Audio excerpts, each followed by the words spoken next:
Pessoal? Sim? Tudo bem? O pessoal... Não, eu já botei no ar aqui. Pessoal, todos estão escutando bem? Bem-vindos a todos.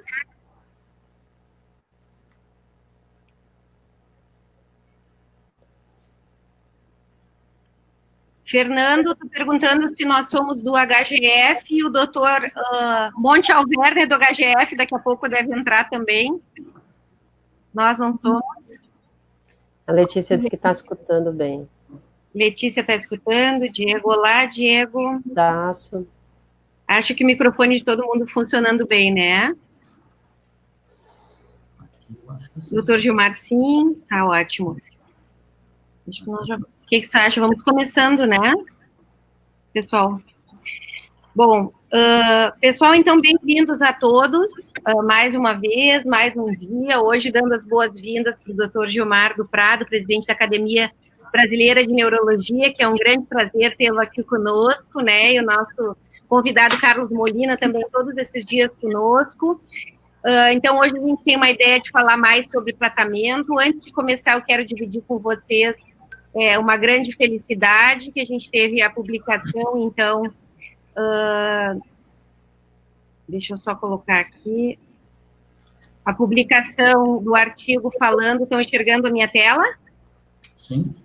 Então, o artigo do Global Stroke Alliance, The Fight Against Stroke Must Go On, que deu nome para essa série de eventos que a gente vem fazendo, publicado, então, o editorial do Lancet Neurology, então, falando da importância de iniciativas como o Global Stroke Alliance e essas iniciativas que a gente tem aqui para manter, então, uma continuidade das ações pelo AVC, mesmo nessa época de pandemia, né?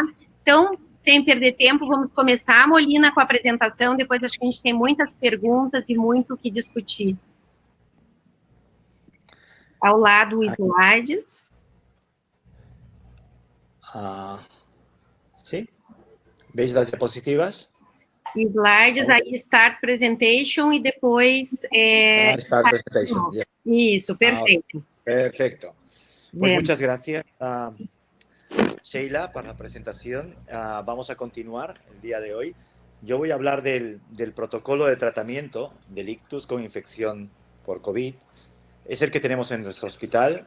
Creo que es muy importante destacar de que no es un tratamiento estable, sino que es un tratamiento que va actualizándose continuamente, dado que la evidencia científica que existe actualmente para este tipo de tratamientos es muy limitada, se basa fundamentalmente en la eficacia de estos tratamientos antivirales o inmunomoduladores en otras patologías diferentes, o en infecciones virales por VIH, o en infecciones por SARS o MERS en el pasado, o incluso en estudios in vitro. Pero no existe evidencia científica, pero la necesidad de tratar pacientes nos hace implementar este tipo de tratamientos.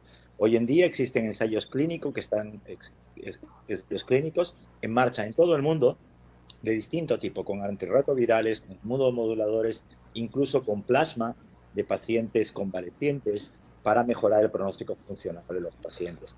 Hasta que no aparezcan estos tratamientos, los hospitales europeos y en todo el mundo están implementando unos protocolos de tratamiento que intentan estar consensuados, en la medida de lo posible, para intentar tratar lo mejor posible a los pacientes.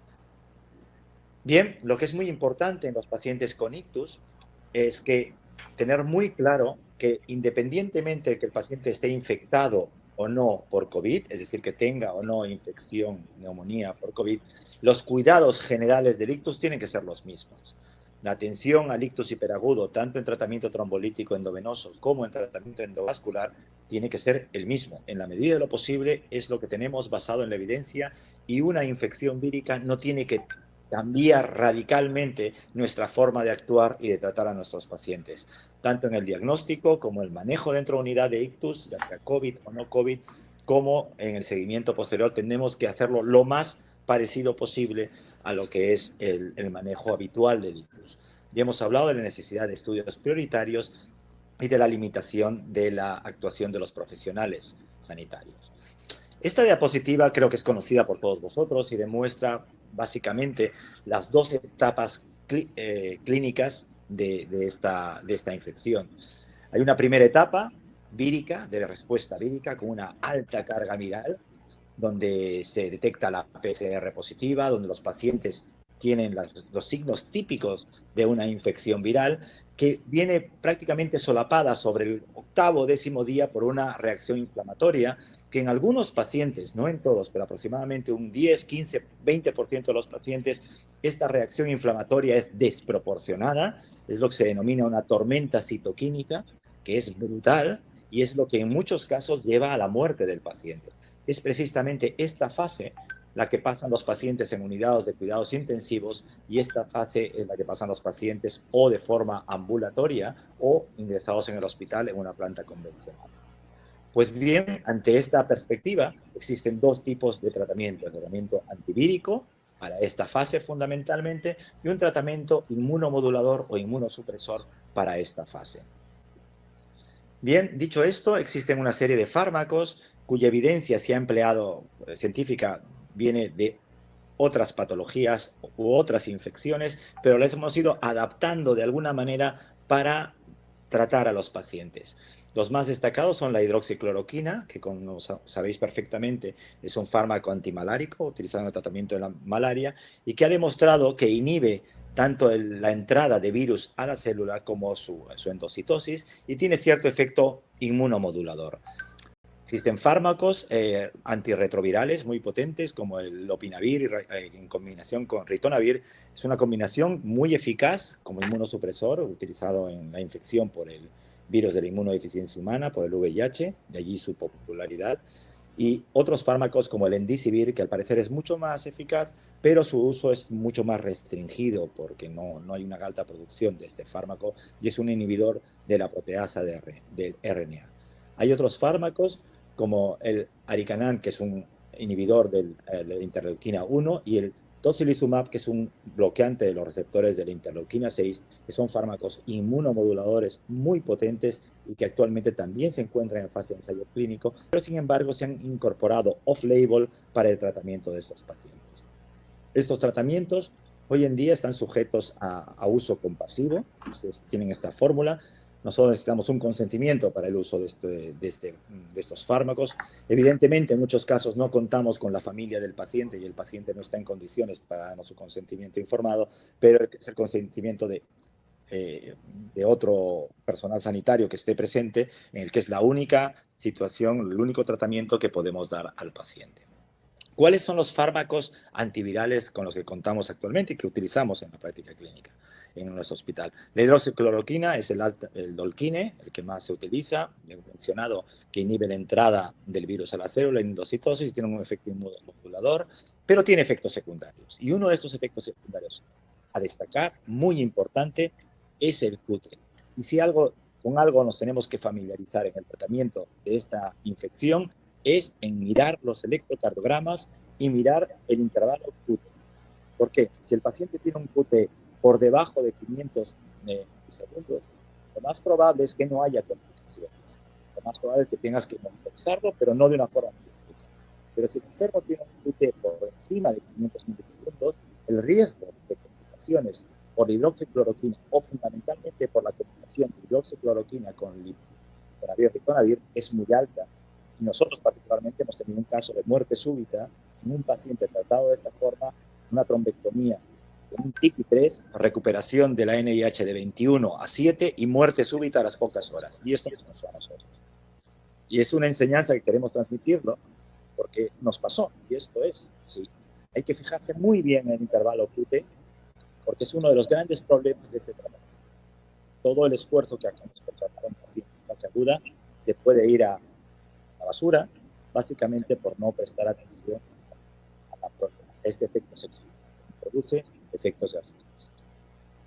Si nos fijamos en el siguiente combinación de fármacos antirretrovirales, diponavir, ritonavir, a estas cosas, el desafío de la letra, es una combinación antirretroviral muy potente, que ha sido muy eficaz en el tratamiento de infección por el VIH, son inhibidores de las proteasas, pero tiene la gran limitación que tiene un alto número de interacciones farmacológicas. Interaccionan con muchísimos fármacos porque alteran el metabolismo de los fármacos a nivel hepático. Luego mostraré una diapositiva con las principales implicaciones. Y el remdesivir es un inhibidor de la proteasa de RNA que, dada su escasa disponibilidad en el mercado, su uso se restringe básicamente a aquellos pacientes con neumonía grave en combinación con la hidroxicloroquina. Esta tabla es la que os mencionaba, es muy útil, tenéis las diapositivas, luego las podéis pasar entre vosotros. Es un fármaco, es una tabla que demuestra las interacciones más importantes de la combinación lopinavir-ritonavir más hidroxicloroquina. Como podéis ver, he centrado básicamente en 2 puntos. Uno son los antiagregantes plaquetales y los anticoagulantes. Fundamentalmente altera la acción de los anticoagulantes de acción directa, sobre todo los anti-10A, a los que la dosis hay que reducirlas a la mitad. Es al menos lo que se ha podido establecer. Y en cuanto a los agregantes, se sabe que el copidogrel, la acción del copidogrel está potenciada hasta un 40%. Es decir, normalmente en esta infección, a medida que aumentan los marcadores de inflamación, se produce un trastorno en la agregación plaquetar mediada por ADP, por lo tanto el efecto del clopidogrel se potencia enormemente y si podemos evitarlo, mejor.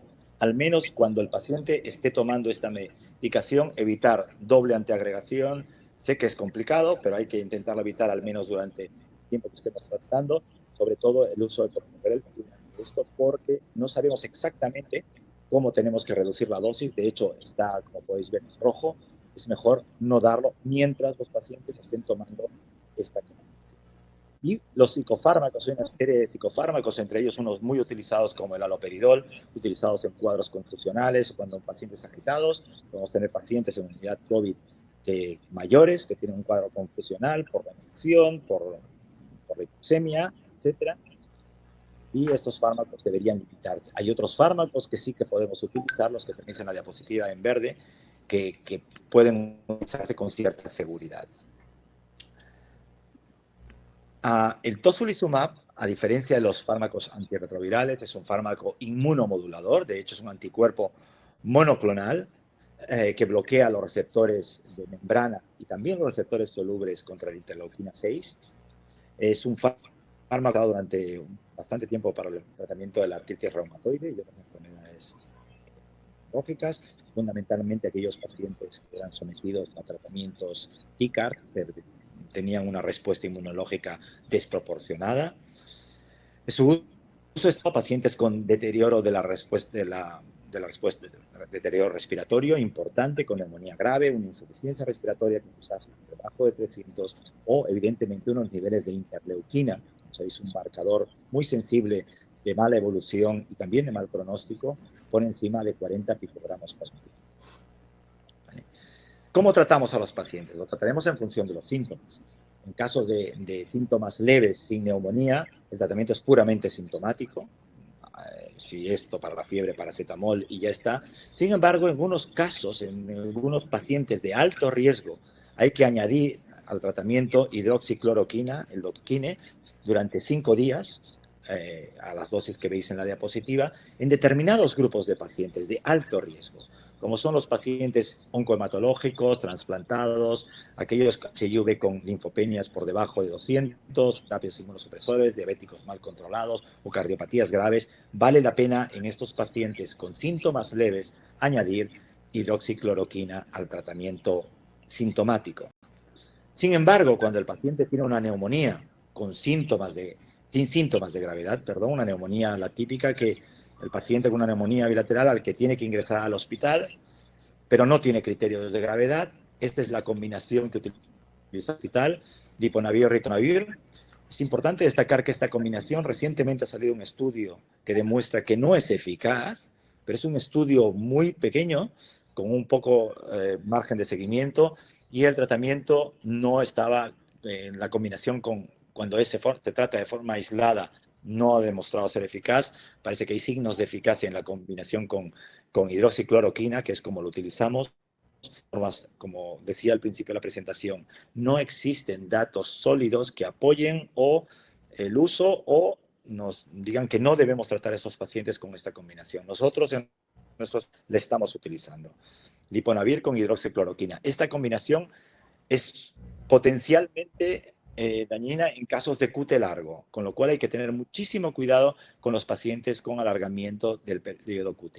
A esta combinación, además, le añadimos a todos los pacientes ingresados y solo durante el periodo de ingreso, enoxaparina a dosis profilácticas, no a dosis plenas, no a dosis anticoagulantes, sino a dosis profilácticas para evitar la trombosis venosa profunda, dado el potencial trombogénico de este. Pero no se recomienda la anticoagulación a dosis plenas en estos pacientes, incluso en aquellos que tengan niveles de D-dímero alto. De esto hablaremos posteriormente. ¿Vale? En cuanto a las pacientes con neumonía y signos de gravedad, al tratamiento anterior, en nuestro hospital lo que hacemos es añadir tocilizumab, todo, y que en estos momentos hemos empezado un ensayo clínico, se llama el COBATAT, en combinación utilizando el tocilizumab. Esa es la dosis de tocilizumab utilizado, es un anticuerpo monoclonal que bloqueante de los receptores de interleuquina 6, es en forma de bolus y con un ajuste de a función del kilo de peso, como veis en la diapositiva. Esta diapositiva muestra los efectos adversos neurológicos de los fármacos que se utilizan habitualmente en el tratamiento de la infección por COVID. Son fármacos que son muy útiles, pero además tienen una toxicidad neurológica que en muchos casos suele ser leve, como cefaleas o algún grado de neuropatía periférica o mareos o parestesias.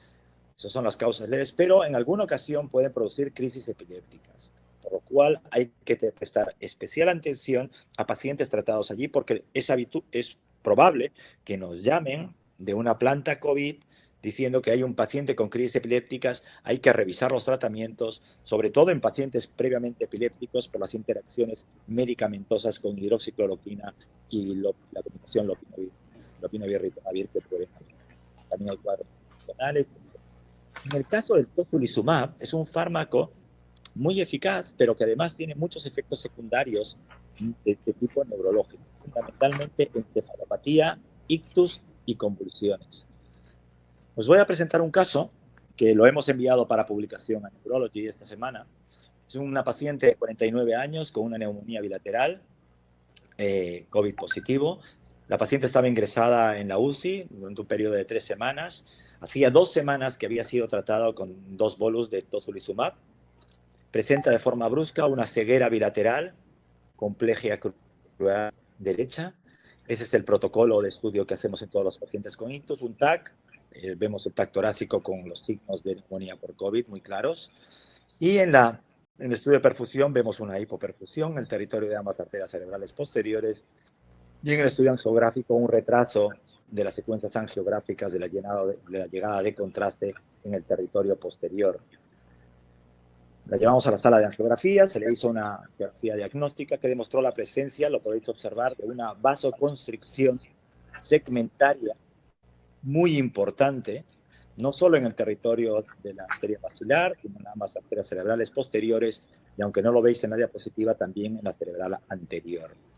Tras la infusión de de nimodipino intraarterial, se produjo el restablecimiento del calibre arterial y una mejoría clínica.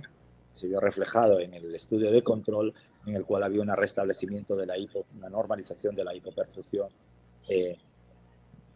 occipital bilateral y una reperfusión, una normalización del flujo en las arterias del territorio posterior. Por tanto, ojo, mucho cuidado con el tocilizumab, su fármaco eficaz, pero tenemos que estar muy atentos a las complicaciones neurológicas que pueden producir, como una vasoconstricción segmentaria posterior, en este caso reversible por nimodipina. Otra alternativa en pacientes con neumonía grave, y que son fármacos que nos tenemos que familiarizar, porque también los ensayos clínicos se están haciendo con estos fármacos, por lo cual hay que estar atentos cuando nos llamen de la unidad de cuidados intensivos para valorar complicaciones neurológicas. Tenemos que conocer estos fármacos perfectamente. Es el remdesivir. Remdesivir en principio es un fármaco que en principio es más eficaz, potencialmente más eficaz, también la evidencia es muy limitada, sobre la combinación lopinavir-ritonavir. Dada su baja disponibilidad, es una forma elegante de decir que es muy caro, hay poco, ¿vale? Estos fármacos se restringe su uso únicamente a pacientes con neumonía grave. Estas son las dosis que se utilizan y hay que ir al tanto porque pueden producir hipotensión y esto puede empeorar la situación hemodinámica del paciente. Hay que tenerlo muy en cuenta en pacientes que tienen alteraciones de los troncos supraórticos y que el remdesivir puede ser el condicionante que desencadene síntomas isquémicos, incluso en un paciente por hipotensión. Hay que monitorizarlo perfectamente. Unas palabras sobre los corticoides. Ha habido cierta controversia sobre el uso o no de corticoides. Al inicio de la pandemia había centros que utilizaban corticoides para casos de neumonía grave. En nuestro hospital no lo recomendamos. Las guías americanas recientemente se han publicado, de la NIH no la recomiendan tampoco.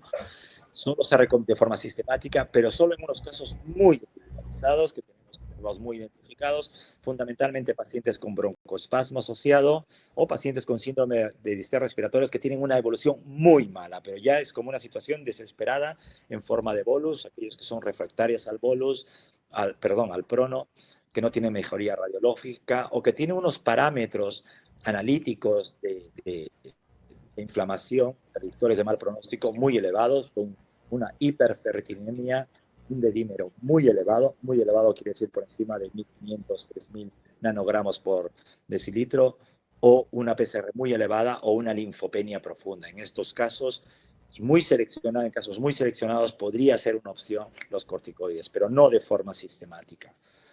Sobre tratamiento tritrombótico, aquí probablemente hay más controversia.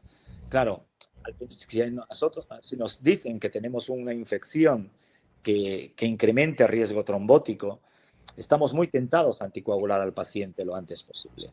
Sin embargo, no existe evidencia de esto. La evidencia es cero. Tenemos que saber que el tratamiento antitrombótico, anticoagulación a dosis plenas, no es exenta de complicaciones hemorrágicas, simplemente si nos guiamos por unos niveles de dedímero. En nuestro hospital, hay otros hospitales que no hacen esto. En la misma Barcelona hay un hospital que prefiere anticoagular. Nosotros, consensos, urólogos, hematólogos, médicos intensivistas y internistas, hemos decidido que no, que en ausencia de datos de ensayos clínicos, que vamos a empezar un ensayo clínico pronto, no podemos recomendar la anticoagulación a dosis plenas en estos pacientes, sencillamente guiándonos en un criterio de dedímero o alto riesgo de trombosis. Lo que tenemos que hacer es anticoagulación profiláctica, en el tratamiento estándar en todos los pacientes, que es para prevención de trombosis profunda. Y en aquellos pacientes que tienen un dedímero muy elevado, por encima de 3.000, 1.500, 3.000, se debe poner una especial atención y llevar a cabo procedimientos diagnósticos como un Doppler de extremidades inferiores o un angiotac torácico, arterias pulmonares, para la detección de fenómenos trombóticos. Y entonces sí, es un tratamiento coagulante. De hecho, esta misma tarde he tenido un webinar con los médicos de UCI, cada día tenemos un webinar y hoy los cirujanos vasculares han presentado los resultados de un estudio que han hecho proactivamente, han hecho Doppler de extremidades inferiores y angiotac torácico en todos los pacientes sistemáticamente ingresados a UCI y correlacionando con los niveles de dedímero. Y no, hasta un 30% de los pacientes que tenían trombosis en extremidades inferiores tenían niveles de dedímero normal. Y por el contrario, pacientes, creo que era un 25% de los que tenían niveles de dedímero por encima de 1.500, 2.000, no tenían trombosis, con lo cual arriesgar el tratamiento anticoagulante en pacientes, y sobre todo si son ictus, que pueden tener un riesgo de transformación hemorrágica, no está indicado de forma sistemática. ¿Vale? La azatioprina, como tratamiento antibiótico, se abogaba la acitromicina, acitromicina. Hasta hace una semana y media, 2 semanas, en nuestro hospital era parte de nuestro protocolo. Sin embargo, tiene un efecto sinérgico conjuntamente con la hidroxicloroquina en el alargamiento del QT. Y fue la causa de algunas muertes súbitas que se han reportado no solo en Cataluña, sino que en el resto de Europa también, por lo cual actualmente se han no utilizar acitromicina como tratamiento adyuvante. El por qué utilizar acitromicina va a estar relacionado con su capacidad inmunomoduladora, como algunas quinolonas, inmunomoduladora, aparte de prevenir sobreinfecciones respiratorias, es un efecto sinérgico, en principio. Cuando tengamos sospecha de la infección vírica, tenemos una infección bacteriana, se recomienda la ceftriaxona o en su lugar el amoxiclavulánico. Bien, ¿qué hacemos con un paciente? Eso ya lo hemos comentado ayer, me parece, con una sospecha clínica de infección por COVID, pero sin confirmación microbiológica. Si la sospecha clínica y radiológica es muy alta, tenemos un paciente con ictus con una sospecha clínica y radiológica muy alta de infección por COVID, se le puede hacer la PR y en espera de los resultados de la zona a COVID, aislado, para que en caso que sea negativo. Y esperamos el resultado. Si sale negativo, pasaría a la unidad de ictus. Si sale positivo, iría a una UCI o una planta COVID. En el caso de que la sospecha sea baja, el paciente podría ingresar en unidad de ictus para una zona buffer, eso ya lo comentamos ayer, pendiente del resultado de la PCR. Si nos sale una PCR negativa, tenemos un paciente con un cuadro clínico, radiológico y bioquímico de COVID. Tiene un ictus y tiene un cuadro clínico, radiológico y bioquímico, es decir, aumento de la ferritina, aumento de la PCR, aumento del dedímero, leucopenia, canta COVID por todas partes. Y tiene una PCR negativa, tenemos que repetirlo una segunda PCR, buscar otras alternativas y mantenerlo aislado dentro de una zona COVID, porque lo más probable es que sea un COVID. Esto es muy importante a la hora de determinar el flujo de estos pacientes.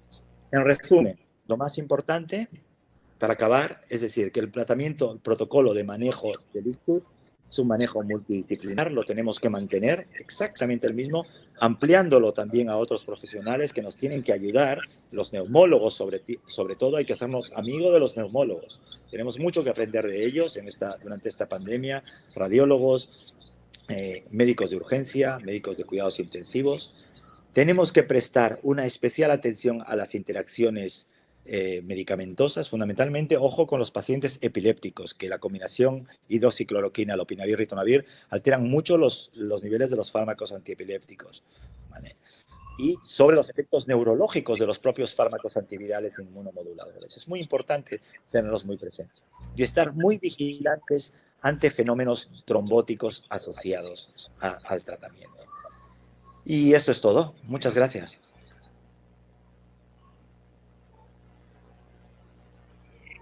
Excelente, Molina. Muito obrigada. ¿Se me ha escuchado bien? Muito bem, muito bem. Já acho que já tem várias perguntas aqui, né? Não sei se Gisele vi que estava acompanhando ali o chat. Eu acho que uma das coisas que não foi comentada, acho que uma pergunta interessante, é saber se há, Molina, alguma experiência com soro de pacientes convalescentes. No. Ahora tenemos un ensayo clínico, es un ensayo clínico. Ya hemos empezado el ensayo clínico en pacientes con UCI, con suero de pacientes convalecientes. No lo he mencionado porque está en fase de ensayo. Lo he mencionado al principio. Está en fase de ensayo clínico. He empezado, es un estudio entre la UCI de mi hospital y el banco de sangre. Y de hecho está auspiciado por Grifols, la compañía Grifols, que están haciendo extracciones en toda Cataluña, fundamentalmente a los médicos, que hemos pasado la infección, porque 1 de cada 6 tiene de infección, y utilizando sus sueros se está utilizando para pacientes muy graves, con criterios de alta gravedad. Pero es una alternativa, claro, es una alternativa a tener en cuenta. Otro tema que no he mencionado es las estatinas. No lo he mencionado porque normalmente en fase aguda no lo utilizaremos dentro del hospital, pero son fármacos que se pueden alterar por la interacción de lopinavir, ritonavir e hidroxicloroquina. E hay que tenerlo en cuenta. Isso é importante, porque nós usamos já no hospital a estatina, então é importante saber. Aqui tem um comentário, porque no Brasil nós temos usado bastante azatioprina. Acitromicina. Me pasó lo mismo. Óbvio. Acitromicina. Tem se usado bastante. Vocês chegaram a usar em algum momento? Sí, mucho. Al principio, recuerdo la primera semana, lo estándar era hidroxicloroquina, acitromicina. Eso. Pero hidroxicloroquina, acitromicina. De hecho, el paciente nuestro que hizo una muerte súbita, TICI 3, 21/7, efecto, entra a la unidad de ictus y ¡pam! No, a la unidad de COVID, muerte súbita. Y nos quedamos así. E tinha QT largo, Tem que ter cuidado maior mesmo, né? Muito cuidado com o QT largo.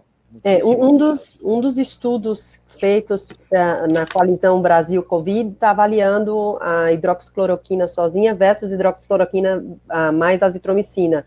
Já tem mais de 100 pacientes incluídos e até agora o estudo não parou por segurança. Então, mas os critérios... Não pararam. Mas os critérios não excluem pacientes com QT longo e há um acompanhamento diário de QT. Se começa a alargar, o paciente é excluído. Aqui a pergunta do Tarso. Houve caso de paciente com ictus e comorbidade autoimune que já fazia uso de imunossupressor, se vocês tiveram algum caso, um caso de paciente com ACV que já tinha previamente doença autoimune?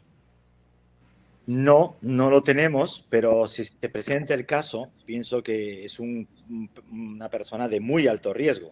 De hecho, cualquier patología que recibe fármacos inmunosupresores supone un grupo de riesgo. Son pacientes que ya de entrada, incluso teniendo síntomas leves, imaginemos que es un paciente con ictus, sin sintomatología respiratoria, solo un poco de coriza y problemas nada más, y sale positivo. Y está en tratamiento inmunosupresor, tiene un ictus lacunar, por ejemplo, ingresa en la unidad COVID, en este caso, porque está infectado. A este paciente sí que se le debería poner hidroxicloroquina, según nuestro protocolo, porque es un paciente de riesgo. Es un riesgo de que la enfermedad evolucione a más por recibir el tratamiento inmunosupresor. Pero tampoco pienso que si todo va bien, debería ser un motivo para dejar de tomar el tratamiento inmunosupresor, si el enfermo está bien. Sim, pois é. Molina, só tirar uma dúvida aqui, ver se eu entendi bem, porque eu sou a parte mais tola desse painel, então se eu entendo, todo mundo vai entender, certo? Então, os pacientes... A mim me passa o mesmo, Então, os pacientes com AVC... Eu tenho que fazer o gráfico, ó. Se eu fizer o algoritmo... Um dibujo melhor. Exatamente. Então, se o paciente ele tem AVC, sem pneumonia, e sintomas leves de COVID, de uma maneira geral, vocês não tratam com hidroxicloroquina, salvo em subgrupos específicos. Perfeito? Perfeito. Se ele tem pneumonia, vocês dividem em 2 subgrupos. O grupo leve e o grupo grave. Exato. Se for leve, caletra, hidroxicloroquina e enoxaparina. Sim. Perfeito? Se é grave, además, pones o qual dos dois? É o toxilucimab e o outro, como é que você decide? Você junta o tocilizumab, não é isso? Tocilizumab. Isso, adiciona isso, é isso? Adicionas. Tá. E o Remdesivir? No, Remdesivir es una alternativa antirretroviral. Si el lopinavir-ritonavir con litonavir-ritonavir no va bien, quitas el litonavir y pones el Remdesivir. No los 3. Yo lo que he visto es esto, los pocos pacientes de UCI que han recibido Remdesivir. Uy, esa tos. Pero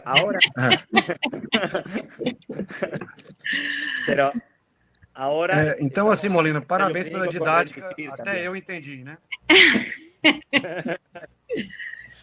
Doutor Gilmar, tem visto algum caso de paciente com Covid, doença neurológica? Porque a Academia Brasileira de Neurologia tem feito vários webinars a respeito. Não sei se vocês têm visto casos de paciente com Covid e doença neurológica. Sim. Parabéns, Molina, pela apresentação. Muito obrigado pela participação. Obrigado. Algumas coisas que eu até gostaria de perguntar aqui para o Molina, antes de até responder a sua pergunta. Por exemplo, vocês têm algum estudo em relação ao fluxo sanguíneo cerebral, a circulação cerebral nesses pacientes? E há uma possibilidade de eles afetarem o tronco cerebral. Isso levaria uma desregulação da circulação. Isso, eu vi que você fez lá aquela angiografia naquele paciente, isso vocês não têm observado? Específicamente no tenemos ningún estudio sistemático para sistemáticamente ver el impacto o de la enfermedad o de los tratamientos sobre la circulación cerebral, sobre los patrones de perfusión. No lo tenemos de forma sistemática, es la verdad. Pero sí que hemos visto, como el caso que he presentado de los hallazgos del tocilizumab, hemos tenido dos casos, no uno, dos, de vasoconstricción segmentaria reversible en pacientes, los dos tratados con tocilizumab. Lo hemos enviado a publicación. No estaba descrito hasta ahora, con una relación temporal de una y 2 semanas el otro. Pero eran idénticos y eran posteriores, en circulación posterior, los dos. Muy típico de vasoconstricción posterior reversible, pero hay que ir con cuidado, básicamente, y es una de las causas de déficit neurológico. En esta paciente, que la tratamos con nimodipino, nuestro intervencionista, el doctor Tomasello, la tuvo que bajar 4 veces a la sala de angiografía para hacer 4 infusiones de nimodipino interarterial, porque incluso el nimodipino endovenoso no era suficiente. Cerrar. Molina... Desculpa, Sheila. Não, tocilizumab, vocês têm utilizado sempre 2 doses. A gente tratou alguns pacientes já com tocilizumab e havia dúvida no protocolo se sempre se repetiria a dose de acordo com o nível de IL-6. No, normalmente es una dosis. De hecho, estos 2 casos recibieron una sola dosis. Normalmente es una. Normalmente en el protocolo se contempla poder utilizar una segunda dosis, pero no, en estos casos solo una dosis. Sí. Eu até, assim, em relação a essa questão do fluxo sanguíneo, eu estou perguntando porque, Sheila, eu tenho visto alguns pacientes, como eu faço também a área de neurofisiologia, eu tenho tido mais contato com esse paciente fazendo avaliação na terapia intensiva, né, de eletroencefalografia desses pacientes. E o que eu tenho observado é aquilo, né? O paciente tem lá um ritmo lento, mas um aspecto interessante que eu tenho visto é que eu ainda não tive oportunidade de fazer uma análise completa desses dados, mas a impressão que me fica é que eles têm um baixo potencial no EEG. E é difícil de entender exatamente por que eles teriam esse baixo potencial. Às vezes pode ser, eventualmente, pelas drogas que estão utilizando, mas o fluxo sanguíneo cerebral poderia colaborar por isso que eu perguntei ao Molina a respeito, né? Disso. E aproveitando, gostaria de saber se alguma... como que vocês têm visto na fase, vamos dizer, do paciente que já apresentou a melhora pulmonar, mas se vocês têm tido casos de dificuldade de recuperação da consciência, após, né, vamos dizer, aquela, né, enorme agressão pulmonar que sofreram. Como é que vocês têm tido esse tipo? Lo que hemos tenido casos han sido casos de que tras la extubación, después de estar en unidad de cuidados intensivos, tienen un periodo prolongado de confusión, que siempre piensas, bueno, es la disregulación hemodinámica o la acidosis metabólica o la sepsis que puede estar provocando estos cambios en el nivel de conciencia o trastornos de conducta.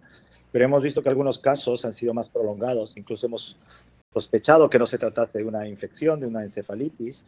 Hemos hecho 3 casos, punciones lumbares, buscando el virus en el líquido cefalorraquídeo, 3 de los 4 casos con resonancia magnética, la resonancia magnética normal, el estudio del líquido cefalorraquídeo normal, simple ocitosis, no había virus RNA del virus en el líquido cefalorraquídeo, cuadros confusionales, sin más, no han quedado, se han resuelto espontáneamente.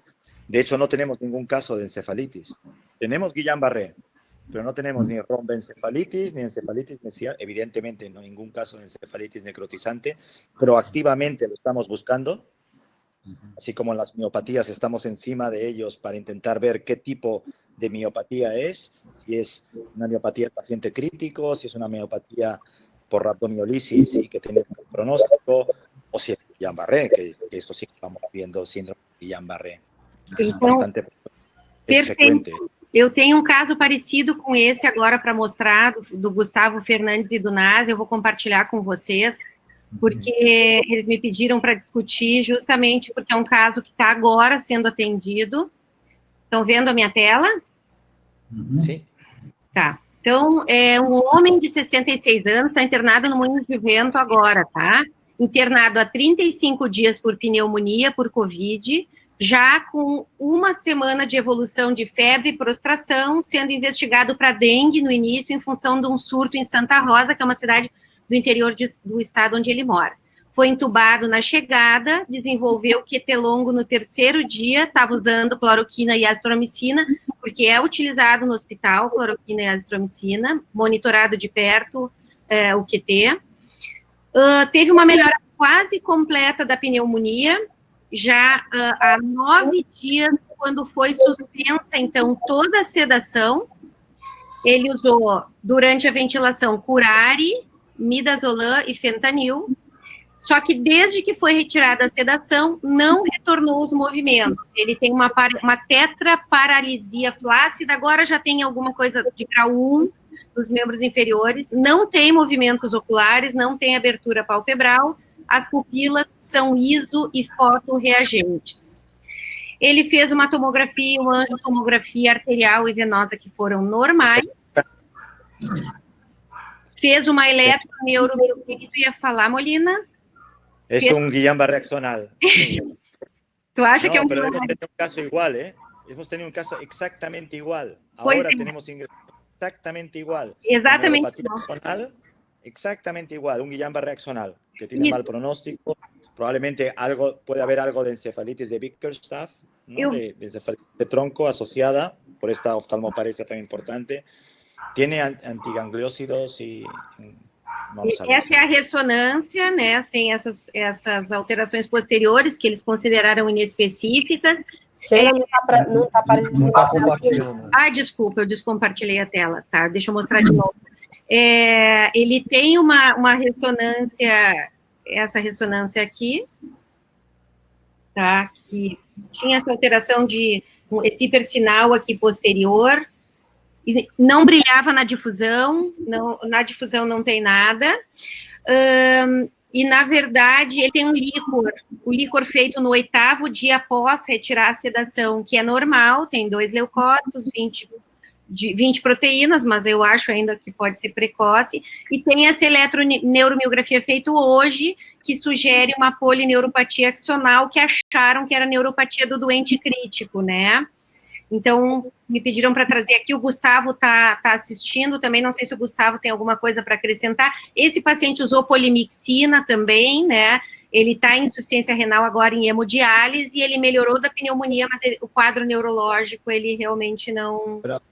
Ha estado poco tiempo, solo 9 días, ¿no? Pois eu também acho, Poco tiempo para hacer polineuropatia de paciente crítico. Sheila, o Fred está perguntando... São 9 dias que ele acordou, ele está 35 dias na UTI, 35 dias, CPK normal, mas está 35 dias. Mas é que o NAS é intensivista e está acostumado a ver polineuropatia de doente crítico e diz que nunca viu nada igual a esse paciente, né? Então, o acometimento da motricidade ocular, né, bem incomum, Pois é. A gente também vê muito, eu estou na UTI todo dia, não lembro a última vez que eu vi assim, com oftalmoparesia completa.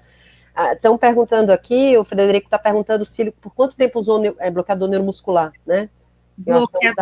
Foi por bastante tempo, ele usou 3 semanas de bloqueador neuromuscular. É muito tempo, né? O líquor estava alterado, Sheila? O líquor? Líquor absolutamente normal, 2 leucócitos, 20 de proteínas, glicose normal. A Maramélia está perguntando, não tem nenhum movimento ocular, Maramélia. No, yo creo que lo que más llama atención es la movilidad ocular, porque podría ser perfectamente una polineuropatía, una miopatía, lo que quieras, pero lo de la motilidad ocular y en el contexto clínico creo que es lo que más. El tronco encefálico era normal, ¿no? Has mostrado unas lesiones particulares posteriores, pero no han... Eu não vi. Gustavo, o tronco é normal, o Gustavo tá nos assistindo, ele achou que é complicação do quadro global.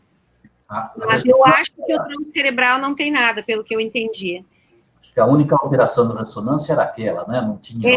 Eu entendi que só tinha aquela alteração posterior. O Fred está dizendo aqui, ó, bloqueio prolongado, então pode justificar o acometimento exclusivo de par craniano motor. Usou cerca de 2 semanas de bloqueador neuromuscular e usou polimixina B, que tem um componente que pode bloquear a placa também, né? Reflexos de tronco são normais, é o movimento ocular que está alterado. E tronco com ressonância de tronco limpa. Caso complicado, vocês acham que ainda poderia ser Guillain-Barré?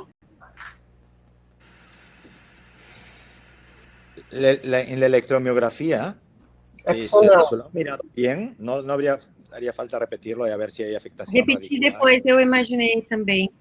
Bom, e tem mais um caso que eu acho interessante, que aqui Gisele quer mostrar. Antes da Gisele mostrar, o Fred está comentando aqui que no Brasil a gente está começando a usar menos hidroxicloroquina. Na verdade, não, ainda é polarizado. E aí eu gostaria de perguntar para a audiência, então, no hospital de vocês, quem utiliza a hidroxicloroquina no protocolo do atendimento do paciente mais grave? Vamos votar, pessoal, para a gente ter uma ideia. Eu vejo se estão enxergando aí a votação. Quem é que está utilizando hidroxicloroquina no protocolo hospitalar? 50 e 60%. O FDA aprovou, né, a utilização de hidroxicloroquina e hoje o Conselho Federal de Medicina aprovou a utilização de cloroquina para pacientes mesmo em casa, né, que tenham a orientação do médico. 72%, Fred, utilizando hidroxicloroquina nos protocolos hospitalares, tá? Só voltando, esse caso do Guillain-Barré, vocês fizeram, ou melhor, essa polineuropatia, Miller-Fisher, whatever, você indicou tratamento com imunoglobulina ou plasmaféresis, alguma coisa? Isso está acontecendo. Como é que vocês têm manejado? Pois é, isso não é o caso, não é meu, isso está acontecendo hoje. O Gustavo entende que esse paciente é uma complicação do quadro geral da Covid. Ele achou que era uma neuropatia do doente crítico, né, Gustavo? É isso? Pergunta se vão fazer imunoglobulina. Eu acho até que talvez valesse a pena usar imunoglobulina. Não sei o que vocês acham. É na dúvida, né? O que vocês acham, Molina, doutor Gilmar? O dedinho dele está normal, a coagulação está toda normal. Ele chegou, minha ideia é essa por hora, o Gustavo está dizendo que ele acha que é do quadro geral. O líquor foi colhido no oitavo dia, Fernanda. Então, ele tirou a sedação, se esperou uns dias, ele não melhorava, o líquor foi colhido no 8º dia após retirar a sedação. Mas o pessoal aqui acha que talvez tenha que usar imunoglobulina, pensando que talvez possa ser Guillain-Barré, né? A Gisele trouxe um caso aqui também, acho que interessante a gente mostrar, Gisele. Shelinha, as pessoas que estão na plateia conseguem falar? A gente consegue abrir o microfone? Porque a Eva, que acompanhou o caso de perto, ela está conectada, senão eu apresento. Pode ser que sim, não tenho certeza. Sem o Léo aqui, acho quase impossível. Sobe o caso, Eva, faz a solicitação para falar nessa mãozinha aqui, deixa eu ver se eu consigo te colocar. Essa mãozinha que tem ali, speak, vê se tu consegue solicitar, senão a Gisele vai apresentando. Eu estou vendo aqui o trabalho, viu, Sheila? O trabalho da New England, de Guillain-Barré, 2 casos, eles tinham... eles não deixam, Gi, não consigo botar. Não, então tá bom, tranquilo. Então sobe o caso. Desculpa, pode falar, Franzé. Eu estava vendo aqui 2 casos do New England com Guillain-Barré e Covid, tinha um líquido completamente normal, né? Pois é. Então, eu acho que não dá para excluir mesmo. Talvez seja melhor tratar. Né? Eu também acho mais seguro, porque ele é uma tetraplegia flácida, incluindo face, né? Então, eu acho mais seguro tentar tratar. Deixa eu mostrar o caso da Gisele, então. Gisele, se tu quiser começar a contar. Tá, então uma paciente de 53 anos que chegou no Hospital São Paulo, pelo Departamento de Emergência, com uma história de 2 dias de cefaleia, tosse, um pouquinho de sonolência e astenia. Então, ela descrevia a cefaleia como súbita, muito importante, ela graduou 10 em 10. Na conversa com a paciente, não atingiu o pico em 1 minuto, mas foi uma cefaleia que se realmente instalou de maneira rápida, holocraniana, associada com náusea, fotofobia e fonofobia. Ela também descrevia que não tinha tido febre nem falta de ar na última semana. Ela tinha uma história importante de um transplante renal há 20 anos e estava em uso de ciclosporina, azatioprina e prednisona quando ela chegou ao hospital. Como ela chegou com essa queixa de dor de cabeça, a opção inicial foi ela entrou pela neuro, fez uma investigação com uma tomo de crânio, que foi absolutamente normal, revista pelos neuroradiologistas depois da evolução da paciente. E no contexto da pandemia do Covid, porque ela descreveu essa astenia, resolveram fazer uma tomografia de tórax. E a tomografia de tórax dela tinha vidro fosco, bilateral, em opacidade. Ela foi admitida numa unidade Covid, e depois ela fez um PCR que confirmou, fez o suave nasofaríngeo, que confirmou a infecção por Covid-19. A paciente foi transferida para a UTI, para observação clínica. No segundo dia de hospitalização, ela evoluiu com uma piora respiratória importante, necessitou ser entubada, entrou em choque refratário, precisou de droga vasoativa e fez uma piora importante também da função renal. Então, essa paciente fez um PCR de 275, subiu troponina, o dedímero dela também se elevou, foi a 4.000, elevou a enzima hepática, tá, em tanto TGO quanto TGP. E no quarto dia da piora clínica, a neurologia foi chamada porque essa paciente apresentou uma pupila fixa bilateral. Ela estava sob efeito de sedação importante para ventilação mecânica, então a avaliação neurológica dela era muito difícil, praticamente sem nada no momento que a neuro foi chamada. Então a neuro demorou a ser chamada, eles estavam achando que era uma complicação da sedação, até que apareceu a pupila, né? Aí ela fez essa tomografia de crânio, que tá dando para ver, então, que evidenciou esse edema difuso, né, e comparando com a tomografia dela da entrada, porque ela tinha uma tomo da entrada, então não foi feito angiotomografia pela disfunção renal, mas ela tinha um seio venoso, tanto sagital quanto transverso, que era absolutamente normal na tomo inicial, e ela evolui com esse componente hemorrágico e com esse aparecimento desse conteúdo dentro do seio venoso. O desfecho dessa paciente foi péssimo, a gente não teve tempo nem de fazer uma angiotomografia dela, ela evoluiu para morte encefálica.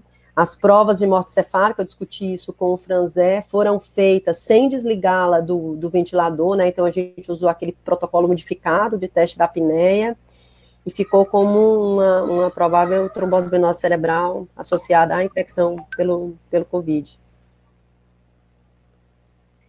Um caso traumático, né? Nosotros hemos tenido un caso parecido también de trombosis venosa cerebral también, asociada al COVID. Igual. Pessoal, aqui o pessoal continua discutindo o caso potencial Guillain-Barré aqui. O Gustavo está perguntando como fechar um diagnóstico de Guillain-Barré com líquor normal e eletroneuromiografia com padrão opcional. Mas pode, né? O Guillain-Barré pode ter padrão opcional também. A pessoa que fez a eletromiografia disse que não era padrão de Guillain-Barré, que parecia mais uma neuropatia do doente crítico. A única dúvida é que pode ser inicial, que talvez possa modificar mais tardiamente, isso eu acho, né? E o que o Frederico está perguntando aqui, concordo com considerando a imunoglobulina, mas considerando que teria uma desmineralização completa, não seria esperado uma proteína bem elevada. Nono dia de que se percebeu que o paciente estava com essa tetraparesia flácida. Vocês acham que o líquor ainda poderia ser normal? Repetir depois o líquor mais adiante? O que vocês acham? Otávio, eu não estou te ouvindo. Gisele? Sheila, eu acho assim, que existe uma possibilidade bem grande de existir um efeito prolongado do bloqueador neuromuscular e de ser mesmo tão grave, acometendo motricidade ocular, de ser uma polineuropatia do doente crítico. Mas o meu ponto de advogar o tratamento para isso é que eu acho que aqui a gente pesa o risco-benefício. Se a gente estiver diante de é claro que vocês devem ter colhido, devem ter mandado um anti-GM1, se for possível mandar, porque aí eu acho que vai ajudar no diagnóstico, mas assim, se você pesar o risco-benefício, se for uma polirradículo, né, autoimune, você não tratar o prognóstico desse paciente é péssimo, né, então qual é a chance de você piorá-lo agora tratando como a polirradiculose, eu trataria, eu não tenho muita dúvida. Eu concordo com você. Eu acho que nós temos que pesar aqui é o que nós podemos fazer pelo paciente. Gente, uma neuropatia do doente crítico, com comprometimento da motricidade ocular dessa forma, a gente não vê tão frequentemente. Enquanto que Guillain-Barré, com essa alteração, com esse padrão, inclusive licórico, a gente já viu. Né? Então, eu acho que, em benefício do paciente, talvez essa hipótese fosse importante, para que a gente pudesse tomar as nossas condutas em benefício do paciente, e, obviamente, vamos continuar na dúvida, e vamos continuar investigando, porque pode não ser. Né? Pode não ser. Eu teria tranquilidade em indicar imunoglobulina aí, se ele está passando cloroquina com um nível de evidência lá embaixo, imunoglobulina, nesse caso, eu faria também. E o Gustavo está colocando aqui, vamos tratar, no entanto, ele pensa em plasmaferese. Vocês teriam alguma opção de plasmaferese no lugar de... Químicamente instável, ¿no? De todas formas, yo pienso que habría que, si hace falta, nosotros lo hacemos a veces, repetir la electromiografía buscando específicamente afectación radicular. Si es una polineuropatía axonal, neuropatía axonal, el pronóstico no es bueno. Incluso con inmunoglobulinas puede ser, pero el pronóstico no es bueno. O sea, vale la pena asegurar el diagnóstico. Sí que también haría, como dice Giselle, ¿no? Tratar al paciente, tratarlo como si fuera un Guillain-Barré. É o único que le podemos oferecer. Né? Eu acho que é um lençol curto, viu, gente? Cobre a cabeça e descobre os pés, cobre os pés e descobre a cabeça. Assim, realmente, imunoglobulina aumenta o risco de trombose, o paciente já tem... Por outro lado, né, se você não fizer nada também, pode um impacto negativo no prognóstico. Infelizmente, eu acho que aí é um tratamento difícil de não ter... Tanto de indicar como de não indicar. Aqui, ó, acho que a doutora Rosana Escola tá nos escutando, poderia nos dar opinião. Pessoal, doutora Rosana Escola está aí. Se puder nos escrever o que sugere, que é uma grande especialista em neuromuscular. O Marcos Lange está me dizendo aqui que ela está participando também. Enquanto a gente vê se a doutora Rosana se manifesta, a gente está agora, nesse momento, com uma trombectomia num paciente suspeita de Covid no meu hospital, agora, logo antes de eu entrar aqui, né? Então, aquela chegada rápida e o pessoal já tentando se proteger de início, e quando chegou a familiar, que contou que o paciente está com sintomas há alguns dias, e o pessoal, então, foi importante a gente já ter discutido sobre proteção. Só uma pergunta aqui, Carlos, só para... vocês têm atrasado alguma coisa? Tu tens atrasado a anticoagulação em pacientes com indicação por outros motivos? Por exemplo, uma fibrilação auricular ou algo assim? ¿En pacientes COVID positivo o no? Es una muy buena pregunta. Es una muy buena pregunta porque a veces intentamos anticoagular a los pacientes lo antes posible. Se trata de una fibrilación auricular no valvular. El riesgo a corto plazo de reembolia es relativamente bajo. Si el paciente está recibiendo fármacos que pueden alterar un anti-10A y tú estás planteando anticoagular de forma oral con anti-10A, probablemente no es una buena idea. No pasa nada por esperar 5 días. Sí. El tratamiento es 5 días, como mucho 7 días, que se puede esperar antes de iniciar la anticoagulación. También tienes que tener en cuenta que en un ictus, salvo los AITs o ictus mínimos, el resto los anticoagulamos esperando un TAC renal control para evitar que no haya una transformación hemorrágica. O sea, tienes días para poder reiniciar o iniciar la anticoagulación. Yo intento siempre, en la medida posible, no evitar las interacciones medicamentosas. Si puedes evitarlo, mejor, ¿no? Y retrasar. Y otra pregunta, Carlos, no sé si va a comentar esto mañana, pero sobre lo de los antagonistas de receptores de ECA y antihipertensivos, ¿tú has cambiado? ¿Están a utilizar? No. ¿Están a sacarlos o mantienes todos? Te explico. A ver, sí, tanto los anticuerpos anti-ARA2 y los fármacos anti-ARA2 y los inhibidores de enzima de conversión de angiotensina, hay la hipótesis de que aquellos pacientes que están en tratamiento crónico con estos fármacos, existiría como una respuesta compensadora con un aumento de receptores contra los anticuerpos, los ACE, ¿no? La enzima de conversión de angiotensina. Sí. Para el virus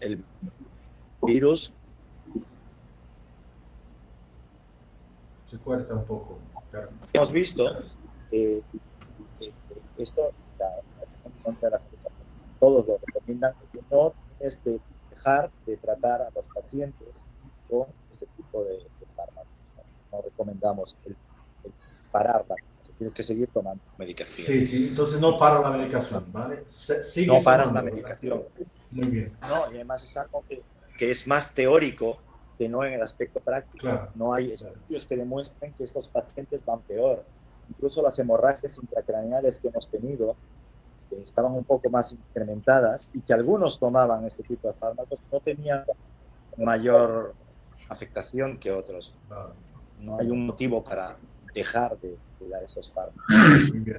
Muy bien, perfeito. Pessoal, a resposta aqui da doutora Rosana Escola, que o Lang está intermediando, que sim, a oftalmoplegia grave pode ser o Guillain-Barré de padrão axonal, que o líquor pode ser normal todo o tempo, ele não precisa alterar, e esse padrão pode, a combinação, os anticorpos atacam os nervos cranianos e os nervos periféricos nesses casos, então poderia ser.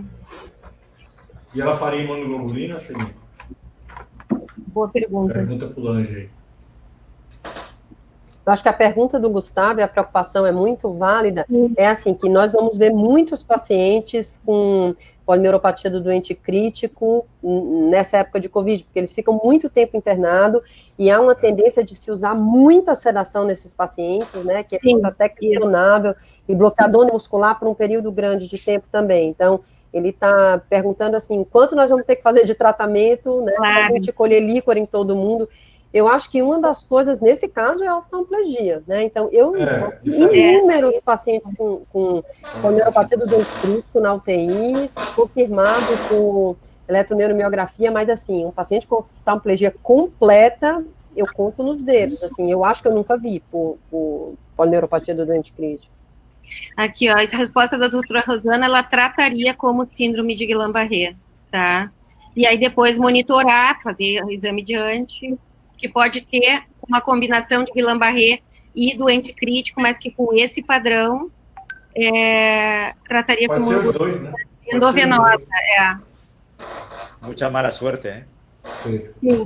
Aqui tem uma pergunta, Molina, se aumentou muito o número de AVCs hemorrágicos para vocês? Hemos incrementado un 30% en la primera parte de la pandemia, y no solo es un efecto de dilución, porque tenemos menos ictus minor, sino que en general numéricamente, cuando lo comparamos con el mes de marzo, abril del año pasado, tenemos un incremento del 30%. Tenemos que estudiar bien la causa de esto. De hecho, tenemos un registro en Cataluña, que es el Covictus, lo llamamos así, es un registro prospectivo de todos los... Covictus. Y es un registro prospectivo de todos los ictus desde el inicio de la pandemia, no solo variables clínicas, variables de imagen, tanto craneal como imagen torácica, y marcadores biológicos para evaluar el impacto sobre el pronóstico, que han habido más hemorragias, menos hemorragias. Es la única manera de comparar. Sí, aquí hemos visto ya también un aumento de hemorragia intracraniana. Sim. Aqui a gente está fazendo a gente tem uma cohort prospectiva de AVC hemorrágico. Na primeira semana, a gente percebeu na primeira quinzena o dobro de pacientes com AVC hemorrágico. O dobro também aqui. Eu comparei em novembro, aliás, no mesmo período de abril do ano passado, nós tivemos o dobro de hemorragia agora nas últimas 3 semanas, comparado com... Nosotros también, sobre todo al principio, na parte de la subida de la curva. Mas Molina, você acha que isso seria decorrente de um menor acesso à medicação, seria o estresse levando a pico pressórico ou um mecanismo multifactorial? Exacto, si fuera verdad sería multifactorial. Difícil de atacar solo a una causa, por isso que também es multifactorial. A IT diminuiu aqui, TIA as diminuíram. Sim, desapareceram. No llega no hospital. Desapareceu total. Nosotros hemos empezado, no sé si hay una Angels en Europa, ha empezado una campaña, primero aquí en España y en Italia también, que es el ictus no se queda en casa. ¿Vale? Sim, linda Bien. campanha. Linda. Es una campaña que estamos Shelinha, vamos fazer implementando. isso aqui, Shelinha. Vamos fazer. sim. AVC não fica em casa. Sim. AVC É, não e fica outra em casa. coisa que eu acho que é importante de frisar é que existem áreas COVID-free, né? E talvez o paciente tenha medo de vir e entrar numa área COVID, né? Dizer que tem a área própria para COVID e a área que não é COVID, né? Aí Sim. você reduz o Eu medo, até, né? eu até gostaria de comentar um pouco sobre isso, Sheila. Eu tenho, como presidente da academia, a gente acaba recebendo bastante informação de alguns lugares, e isso é uma coisa importante. Os pacientes que estão chegando tardiamente nos hospitais, Isso. em virtude do medo causado aí pela pandemia, e fora de janelas terapêuticas, né, importantes. Isso tem acontecido em vários lugares, vários colegas de hospitais privados, né, que estavam aí habituados a tratar esses pacientes, estão tendo um retardo muito grande no paciente a comparecer ao hospital.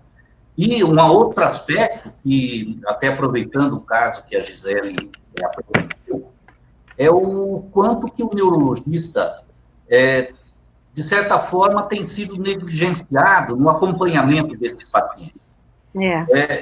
As pessoas, os colegas não estão chamando os neurologistas, estão chamando quando a pupila está lá desse tamanho fixa, né?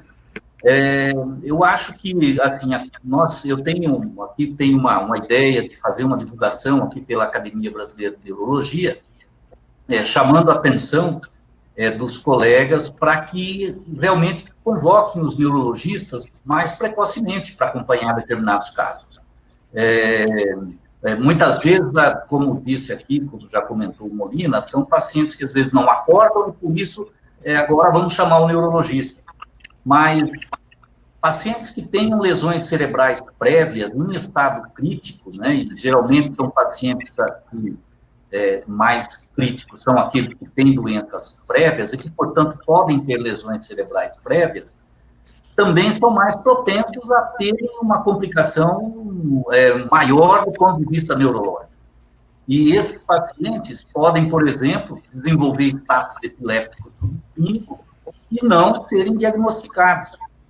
É mais difícil um paciente que tem um cérebro normal, mas aquele que já tem lesão e é sob uma condição crítica como esta, vai, assim como outras doenças críticas também poderiam levar, mas podem estar aí sendo subtratados por não terem, né, o seu diagnóstico realizado.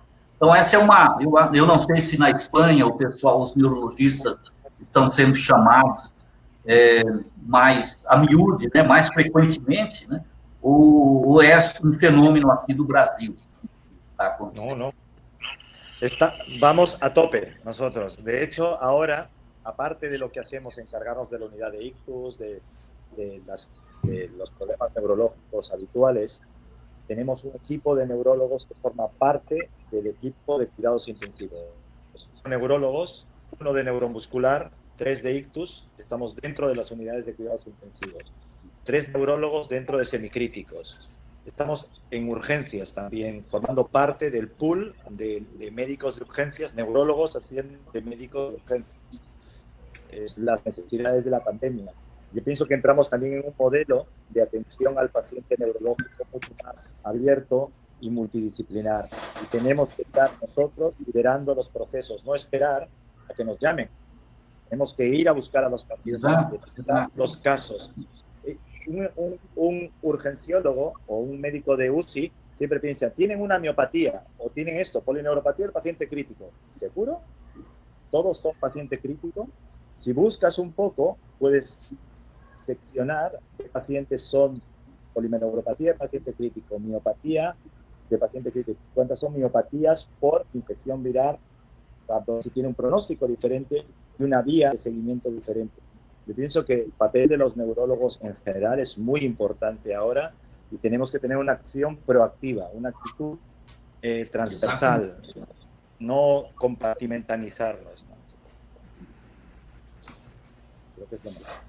Sim, aqui no Brasil há uma limitação dos números de médicos que podem entrar na terapia intensiva, né? Então eu acho que isso tem dificultado o reconhecimento de muitas complicações neurológicas, muitas vezes o intensivista não tem o mesmo olho clínico, então eu tive uma dificuldade enorme com uma paciente, esse paciente que fez a segunda dose do tocilizumab, também fez uma tetraparesia crítica, mas ele tinha motricidade ocular normal, e eu consegui entrar na UTI, assim, 5 das 10 vezes que eu achava importante eu tê-lo visto, porque sempre tinha alguém, e eles não têm permitido entrar 2 médicos ao mesmo tempo, então, eu acho que é super importante que a gente frise, que a gente entre, que a gente frise a importância do exame neurológico nesses casos. 2 coisinhas para terminar aqui. Uma é, o Theo está perguntando se, considerando mais risco de sangramento no sistema nervoso, seria mais prudente escolher heparina não fracionada do que baixo peso molecular? O que vocês acham? Nosotros utilizamos heparina fraccionada, enoxaparina. Enoxaparina, pois é o que tem se usado mais. Eu acho que esses pacientes com trombose, a gente teria uma chance, teria uma possibilidade maior de usar a enoxaparina sem problema. E a última coisa que eu queria dizer para o Dr. Gilmar, que nós discutimos bastante ontem, Dr. Gilmar, sobre a proteção dos profissionais da saúde para atender esses pacientes, né, e que nós estamos elaborando, então, uma diretriz nossa, brasileira, para isso. A gente vai discutir, o Franzé que liderou isso, junto com o João José, para que a gente tenha uma proteção maior na hora de atender os pacientes na emergência. Depois nós vamos enviar para o senhor também dar sugestões. O João José me falou a respeito, achei fantástico, né? Ótimo que seja feito. Parabéns aí por vocês terem essa iniciativa. Pessoal, então, está muito boa a conversa, mas nós vamos ter que terminar por hoje e guardar as últimas perguntas para amanhã, então, que é o nosso último dia com Molina, o último dia na semana, certamente vamos ter outras oportunidades. Então, amanhã nós vamos conversar sobre telemedicina e o teleatendimento nas situações da pandemia e que vão ficar para o futuro também. Até logo, pessoal, até amanhã. Tchau para todos. Tchau, gente. Amanhã.